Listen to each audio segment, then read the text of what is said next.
সাজিদ, তোমার এই কি অবস্থা? তুমি এসব ড্রেস পরে আছো কেন? আপু কে উনি? আরে উনি তো তোর দুলাভাই। তোর দুলাভাই এখানেই কাজ করে, তাই ভাবলাম যেহেতু আমরা এদিক দিয়ে যাচ্ছি তাহলে তোকে এখান থেকেই দেখা করিয়ে নিয়ে যাই। আপু কি বলছো? দুলাভাইকে দেখে তো ইঞ্জিনিয়ার মনে হচ্ছে না, মনে হচ্ছে সে এখানে লেবারের কাজ করে। তাই তো, আমি তো এটা এভাবে ভেবে দেখিনি।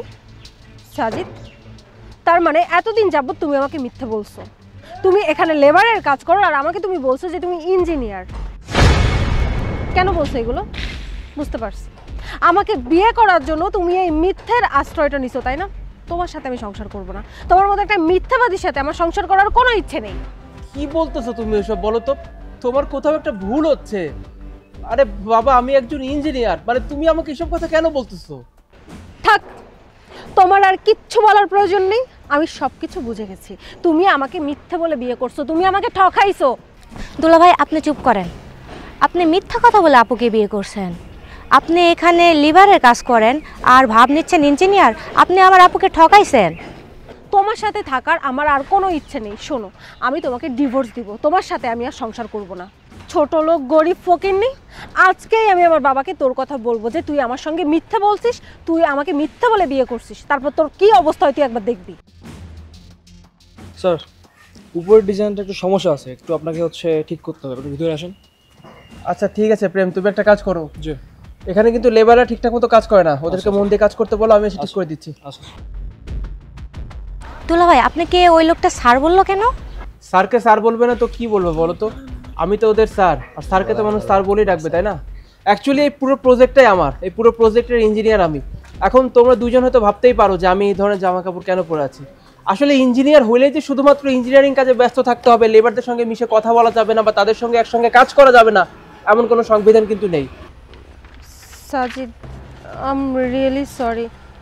আসলে আমি বুঝতে পারিনি, হঠাৎ করে তোমাকে এই অবস্থায় দেখে মাথাটা গরম হয়ে গেছে। আর তার থেকে বড় কথা হচ্ছে, ও আমার বান্ধবীর ছোট বোন। ওর সামনে যখন তোমাকে এই অবস্থায় দেখে ফেলছি তখন মান সম্মান যাবে, এ কথা চিন্তা করে আমার মাথাটা আরও বেশি গরম হয়ে যায়। এজন্য আমি উল্টোপাল্টা রিয়াক্ট করে ফেলছি। প্লিজ তুমি আমাকে মাফ করে দাও। আর এই সমস্ত পোশাক পরে তো কেউ কাজ করে না, কোনো ইঞ্জিনিয়ার কাজ করে না। আমি বুঝতে পারিনি, রিয়েলি সরি।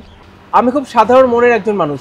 আমি বিশ্বাস করি একজন মালিক যদি তার কর্মচারীর সঙ্গে ঠিকঠাক মতো মিশতে পারে তাহলে সেই কাজটা খুব সহজে নামানো যায়। আর এই ধরনের কাজে কর্মীরা সবসময় ফাঁকি দেবে, এটাই স্বাভাবিক। তাই আমি আমার কর্মীদের সঙ্গে সবসময় বন্ধুর মতো আচরণ করি, যেন তাদের কাছ থেকে কাজটা খুব সহজে বের করে নিতে পারি। তাদের সঙ্গে একসঙ্গে মিশি, একসঙ্গে খাবার খাই, তাদের কাজে সাহায্য করি। আর এই কারণে এই ধরনের জামা কাপড় পরে আছি।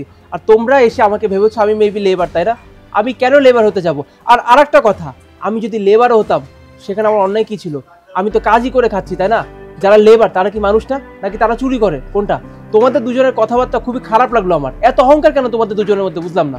দুলাভাই আপনি এই ধরনের ড্রেস পরলে তো এখানে যে কেউ ভাববে আপনি এখানকার লেবার।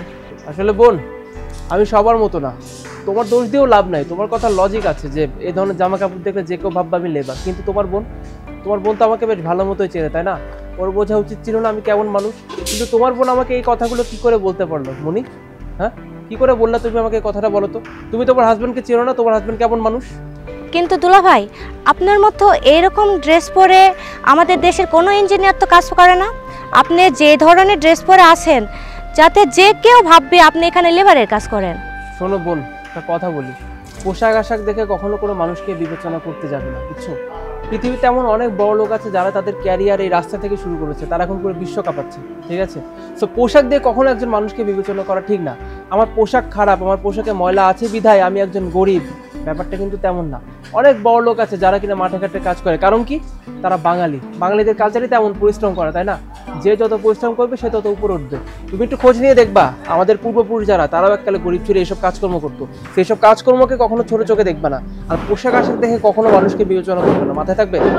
সাজিদ, প্লিজ এভাবে বলো না। আমি বললাম তো আমার ভুল হয়ে গেছে, আমাকে মাফ করে দাও। আর আমি জানি তুমি আমাকে কখনো মিথ্যে বলো না, কিন্তু আজকে হুট করে মাথা গরম হয়ে গেছে, এজন্য এমন বিহেভিয়ার করে ফেলছি। I am really sorry. এটা নিয়ে প্লিজ আর কথা বাড়িও না। চলো চলো।